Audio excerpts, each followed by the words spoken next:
Bread omelette எப்போவுமே வந்து பார்த்தீங்கன்னா, சேர்த்து முட்டையும் பிரெட்டையும் சேர்த்துட்டு பண்ணிட்டோம்னா வச்சுக்கோங்க, அந்த அளவுக்கு நல்லா இருக்காது. பிரெட்ட நல்லா கிறிஸ்பியா டோஸ்ட் பண்ணிட்டு, அதுக்கப்புறமா ஆம்லெட் தனியா போட்டு எடுத்து, அது 2யும் சேர்த்து வச்சு சாப்பிடும்போது ரொம்ப நல்லாயிருக்கும். சேர்த்து வந்து நம்ம பண்ணிட்டோம்னா வச்சுக்கோங்க, அது வந்து ஒரு மாரி சாஃப்ட்டா இருக்கும், ஒரு மாதிரி உள்ள வேகாத மாதிரி இருக்கும். அப்படியே நம்ம வேக வச்சாலும் முட்டை கருகுற மாதிரி இருக்கும்.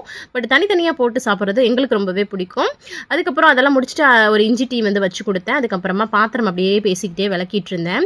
மதியம் லஞ்சுக்கு வந்து பார்த்தீங்கன்னா, மீன் மேக்கர்ல வந்து கிரேவி பண்ணிட்டு, அப்புறம் மீன் மேக்கர்ல வந்து பிரியாணி தான் வந்து பண்ணியிருந்தேன்.